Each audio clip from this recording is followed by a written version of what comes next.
Hey guys, and welcome back to Hyrule Park, where I am building a theme park based on The Legend of Zelda and Planet Coaster 2. In this video, we're working on finishing up Kakariko Village and building out Dampé's Graveyard slash Song of Storms Windmill. I'll say right now though, this is for sure going to be a two-parter. If you watched the first Kakariko episode, if you haven't, go watch it. But if you have, you'll remember that I decided that this is going to be a coaster back here, rather than my original plan of going with either a Ferris wheel or some sort of spinning flat ride to pair with the windmill. So yeah, like I said, definitely a two-parter. It takes a lot to build and theme up a coaster, I feel like, so I'm breaking it up into two episodes. This one was originally going to focus on getting the final layout of the coaster track settled and then moving on to the theming of this sort of immersive passway trail type deal above the ground, whereas the coaster track itself will be mostly underground to simulate that Dampé Graveyard Tour minigame or mission, whatever you want to call it, from Ocarina. But I really don't think anyone has any desire to watch me bumble around with the coaster controls. If anyone really does want to see that, I mean, by all means, let me know. I can include some of that in part 2. But for this one, yeah, let's just focus on stuff that I have at least some semblance of skill with. But I guess while we watch the boarding station theming, I at least will talk a little bit about the coaster itself and give an idea of what I was going for with sort of like the story behind it and the theming behind it. First of all, I had many failed attempts at building this coaster layout, and the disclaimer that I always put out there is I'm not a coaster expert, so very little on-ride coaster experience in my lifetime because I'm a big baby and I let heights get to me and I have an issue with motion sickness. I don't know, but don't let that dissuade you from watching, because the theming should be pretty sweet. But for the actual coaster build, I'm more or less just sort of winging it, if I'm being honest. Although for this one, I did go through and spend some time watching POVs of suspended coasters just to get a feel for what it should be like, at least to an extent. Vampire at Chessington World of Adventures, I think it's called. That was the one I looked at the most. I initially tried to sort of replicate that to an extent, at least, you know, to get the coaster process started. But it sort of just took on a mind of its own from that point. So hopefully not too unrealistic, but I did try my hardest, my darndest. I did all the things. I looked at the stats that the game gives you in terms of like keeping G's and in specific ranges. I googled what suspended coaster stats should be to not kill my guess, so I try to stay within that, so give me credit for that at least, right? For the boarding station though, and I guess sort of the overall setting for the story of the coaster experience, I have the queue coming up and through the windmill, and getting on the coaster is supposed to simulate you just pissed off Guru, I think that's his name. And he starts playing the Song of Storms as you go up the lift hill, and then it's like, get me out of this crazy man's tiny windmill house. He's irrationally angry about having this song stuck in his head. It's a really good song too, so I don't know why he's so pissed about it. If you haven't played the game, I'm not making that up. I'm fairly certain that's how it goes with that man. But anyway, you go up the lift hill after disturbing the windmill with the Song of Storms, and then you end up in Dampé's realm, which admittedly probably isn't any more pleasant, but at least Dampé has that goofy charm to him. He seems like an alright guy. So that's the gist of it. So because both the queue and the boarding station are part of the windmill, I figured I needed to build out the windmill structure at least somewhat to fit that all in here. I stopped short of completely finishing the queue and the boarding station in this episode. I just really wanted to get it started and know that I could have something here, and I wasn't creating, you know, a problem for myself later on. I'm definitely gonna come back to this in part 2 and tweak it a bit and kind of put some final touches before going on to the more detailed aspects of the boarding station and the queue line too, and in calling it good. Like, I still have some work to do for sure, but again, this was just trying to get a footprint down for the rest of the theming to come. And speaking of that theming to come, here it is, it came. These early shots will give you a sneak peek at what the coaster layout looks like, and sort of like its vanilla state, you know. But back to the other part of this though. Like I was saying, my idea with this whole thing was to make a sort of adventure trail immersive pathway where guests could choose to take this path in and through Dampé's Graveyard, which will feature some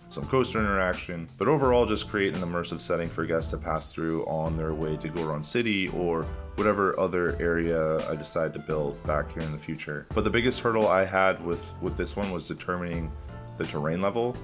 Like, where was the ground going to be? How low was it going to be? Which is why I sort of created this template for myself where I could kind of map out the terrain levels, lay it out in a really simple way, and then get the path itself laid out in a really simple way. Then I could drag it in and around and up and down with where the coaster track was positioned to determine, okay, this would be a cool spot where the coaster could come out of the ground, and then it'll pop itself back under into the underground part of the ride. So that's why I was using that sort of yellowish flooring, just trying to map things out more efficiently, because fiddling around with just the terraforming wasn't getting me the visuals I was needing in an efficient way, and it ended up taking just way more time than it should have, just to settle on the terrain level itself before I even got to building the scene. And at the start, I really didn't even have this whole underground versus above ground aspect in mind. I was more thinking about like the coaster weaving in and out of the graveyard. Didn't even have, again, the path in mind. But when I was trying it, I just didn't have any great ideas on how to implement that and have the coaster weaving in and out of the graveyard. In the game, it's like almost a grid-like scene, like meaning an Ocarina. And yeah, I could have dressed it up a bit more in terms of the layout and took some creative liberties there with that. And to an extent, I still do that.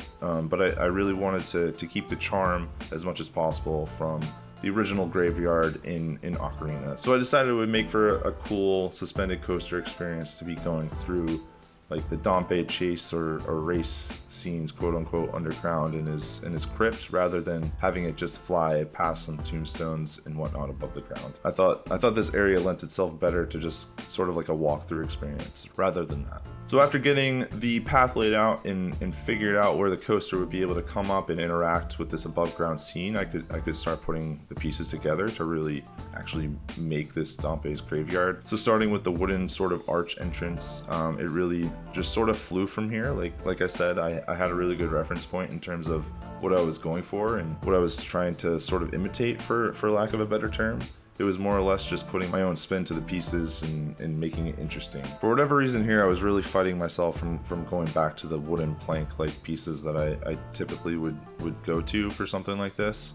So I initially used these crate pieces for the arch part, but don't worry, I do go back to the tried and true wooden pieces that I love so much. But yeah, just sometimes you gotta not overthink it, not make it harder than it needs to be, and just go with what you know. And like my thing is like, am I making this too repetitive? But fact is, like, you can always dress it up in a different way so that it doesn't become too repetitive in terms of like materials and specific pieces that you continuously use. Then after that, creating this border with the fencing to mark where this immersive experience starts and ends, it's obviously a need and an important factor. I really wanted to make it an uneven feel, give it really that rural, broken down look that Kakariko Village in this area of the map has in the game, in the feel that it has. And that lent itself well to this part of the coaster too, because I have the coaster kind of coming through here, so it didn't seem out of place to have like a missing part or a broken down part of the fence to allow the track to pass through it. So that worked out too. And one thing I had to have, and if you did watch that Kakariko episode, maybe this is a bit redundant, so I apologize, but I had to have Dampé's shack here in the graveyard. Otherwise, I mean, what am I even doing? So initially I just have it as sort of a set piece as part of the scene, but you'll see in a few minutes, I change it up and make it a food vendor building shell instead. Reason being, I needed to start thinking of ways to actually get guests to come through this way, right? So doing that, adding a bathroom in here, an info kiosk, that sort of thing was definitely needed.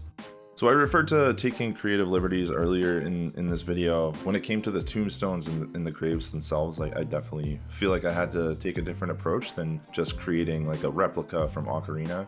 But for the most part, you know, I did keep it pretty close to the source material from the game. At least in terms of like shape and whatnot. The one thing I was not happy with though in this early going was the color of these stone pieces. I still don't understand why these pieces aren't Flexicolor. It makes no sense to me. They're definitely some of my favorite looking pieces in the game, and I feel like if we could change the colors, they would be so versatile. You can build some really cool things with it. We're just so sort of, you know, hamstrung in how and where to use them, since the color is this yellowish color, we just can't change it. So I wasn't a huge fan of that color for this specific area. I do try to help that a bit later on with some of the concrete pieces to kind of slap those on the front and try to change up the color a bit. So now that we can, you know, change the color of the concrete pieces as of this last update, maybe I can make it look a little bit closer to how I want it in terms of that color. But in the meantime, you know, I worked with what I had. The texture alone for these pieces was enough for me to look past the color and still use these for this scene. The other tough part about these two were the designs on the graves themselves. I knew I wasn't going to be able to really replicate the exact symbols on the graves from Ocarina, but I figured I could at least approximate it and dress them up a bit more than just having these blank slabs here. To add a little extra level of detail, I wanted to have some more kind of broken down and decrepit than others, instead of just having them all basically uniform. I think that's an important part of theming that maybe gets overlooked sometimes. Just changing similar pieces of theming elements, even just a little bit from each other, I feel makes a huge difference. I think mostly with these types of builds, where it's sort of like a natural vibe, more like a withstanding time type feeling that you're trying to evoke with these types of scenes. Whereas maybe more like classic architectural builds, maybe this wouldn't play into those types of builds too much. But for things like this, and definitely with things like nature and rock work, it helps to have a bit of differentiation between either similar or the exact same pieces. Just rotating a piece a few degrees, resizing the piece a little bit to be different than the next one. That sort of thing, it doesn't take much time at all, but it definitely adds more of like that natural touch to it, rather than just having everything uniform. It just doesn't look convincing in that way, in my opinion, at least for the most part. So yeah, just making small tweaks to things and changing the orientation, the rotation, the size makes a big difference with theming. And I think that's especially true for a space like this, again, like I said, because the whole point of Dampé's graveyard isn't really to make this like grand or epic scene or anything. It's not Hyrule Castle, it's not Zora's Domain, it's not this big sweeping like fantasy moment. It's supposed to feel like this weird little corner of the world that's just been sitting here forever. And honestly, it's sort of hard to do builds like this sometimes. Like having the source material to draw from was definitely a big help for me with this one, but something like this, it doesn't really have one big massive centerpiece directing the whole build. It's a lot more about taking these empty spots and slowly filling them in until areas start to feel natural and real. A fence that's slightly crooked, a grave that's leaning a little too far, a path that doesn't feel perfectly maintained, a little shack that looks like somebody maybe lives here, but you're not totally sure you'd want to knock on the door, that type of thing, you know? That's the stuff that makes this kind of feel like a real place to me, rather than just like a scene that you're walking through. And I feel like with Zelda, especially Ocarina of Time,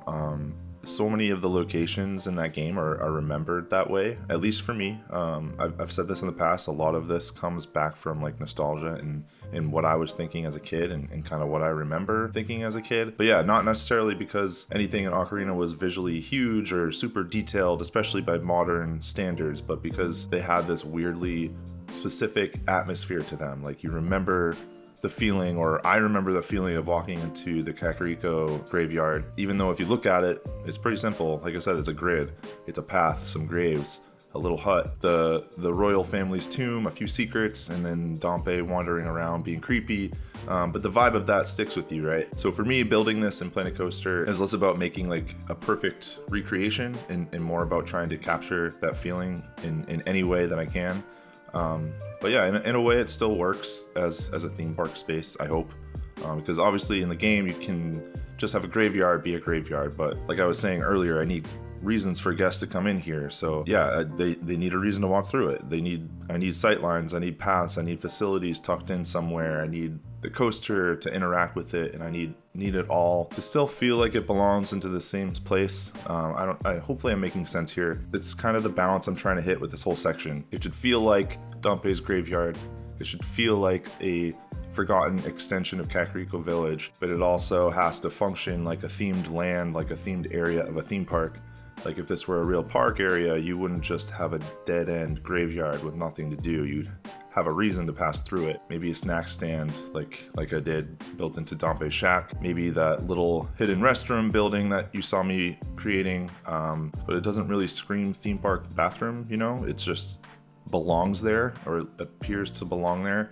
Maybe a few moments where the coaster bursts out and suddenly it's quiet, and it's this quiet little space, and just for that second it feels alive, you know? And yeah, that's where this build started to become more interesting to me, because early on I was thinking of it mostly as, okay, I need to make a graveyard from Ocarina, but once the path and the coaster interaction started coming together, it became more like, okay, how would this exist if it were actually part of Hyrule Park? How do I make it feel like guests are choosing to take this creepy little side trail through the graveyard, but also make sure it's not just empty space with tombstones dropped in around it? And that's why I keep coming back to those small details. They're not really exciting on their own, I guess, but they do a lot of the heavy lifting. The uneven fence, the broken pieces, the different grave shapes, the little bits of structure tucked into corners, all of that is what makes the area feel like it has some sort of meaning and history behind it, I guess. And I think that's probably the biggest thing I'm learning with this park in general. The big structures are super fun, obviously. The castle, the windmill, the bigger ride moments, those are things that kind of grab your attention right away. But the areas that feel like the most immersive usually come down to the less flashy stuff, the transition, the edges of the path, the little in-between spaces that would really be easy to ignore. And I'm finding more, because I watch a ton of Planet Coaster content on YouTube and other creators, I find I really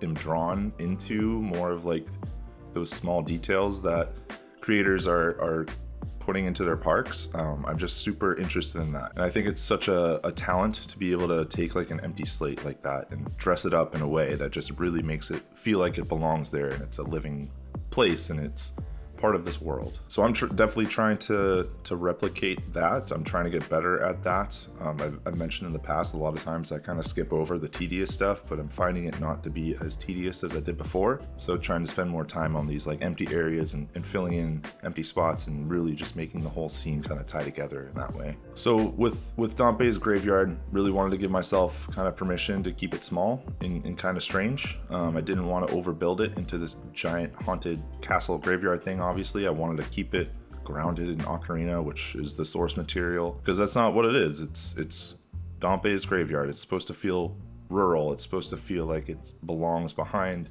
Kakariko Village, just, I guess, theme park-ized a bit, if that's obviously not a word. I was about to say if that's a word. It's definitely not a word. I just made it up. But yeah, a little more layered, a little more readable, and hopefully a little more fun to walk through.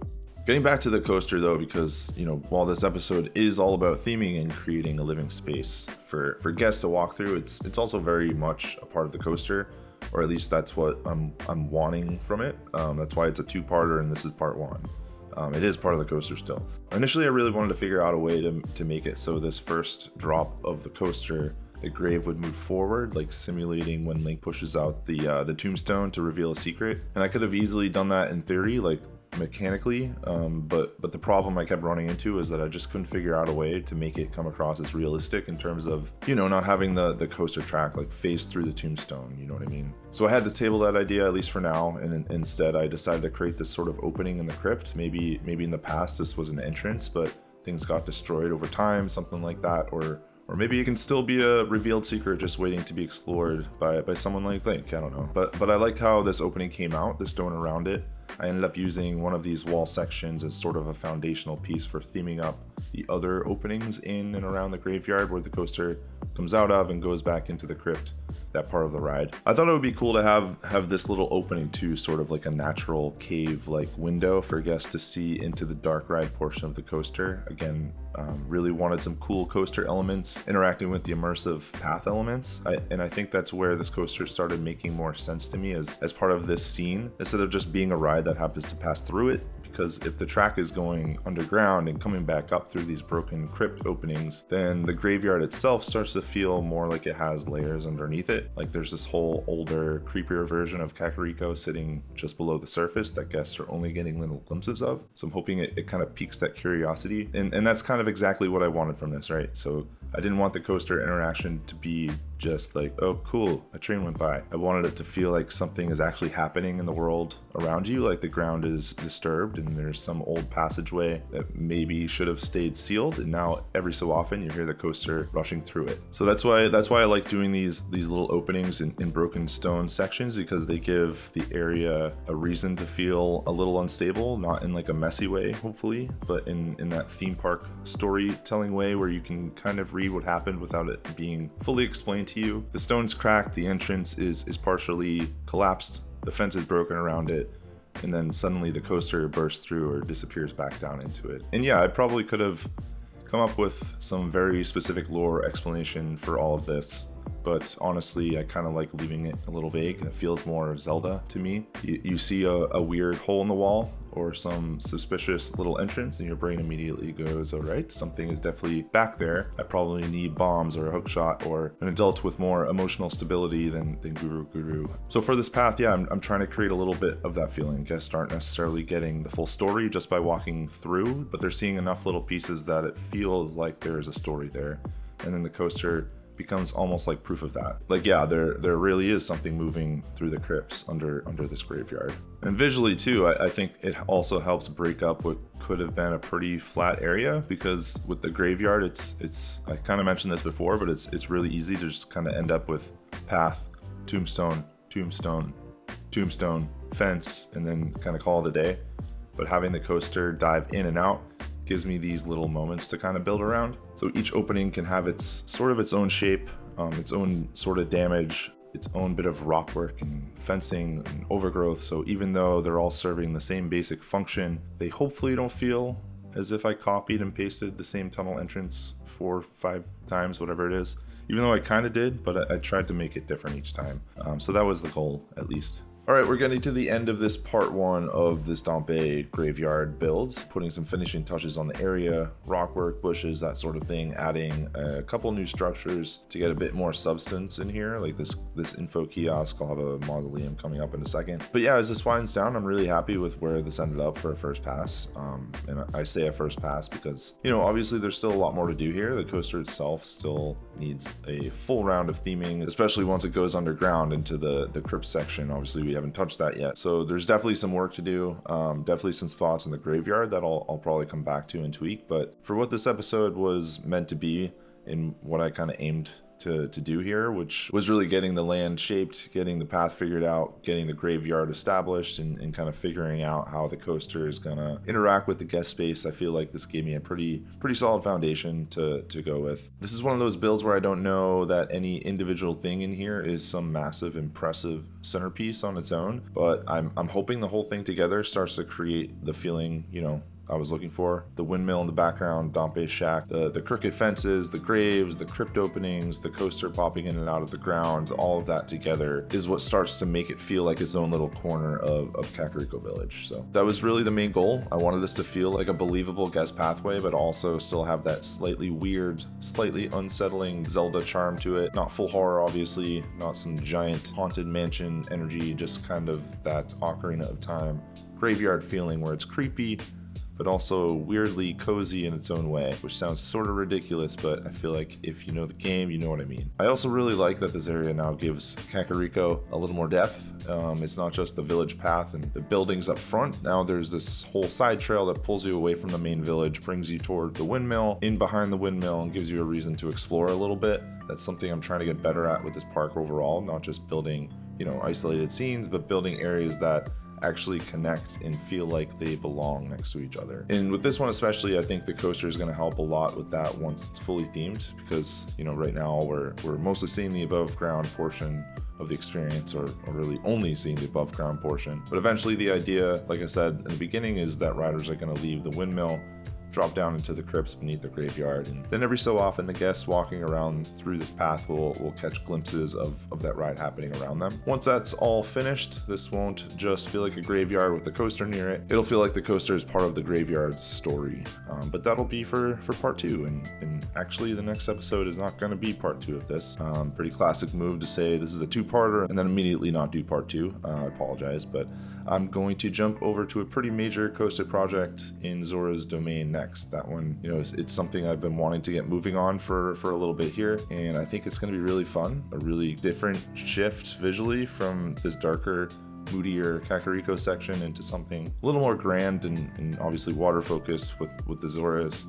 But yeah, as I kind of jump into real time here, would really appreciate it if you guys enjoy this one. Definitely consider subscribing, leave a like. Really appreciate the support that you guys always give. There's a lot more Hyrule Park coming. If you're a big Zelda fan and you haven't subscribed yet, subscribe. There are already a bunch of builds in the playlist that you can go check out. Hyrule Castle, Castle Town, Kakariko Village. We did that Hyrule Arcade last episode. The Zora's Domain entrance is up there. We have a full Forest Temple Dark ride that's themed and really cool, and a bunch of other pieces of the park starting to come together here. But yeah, that's gonna do it for this episode. I will see you guys in the next one pretty soon, and as always, enjoy the cinematics. Bye-bye.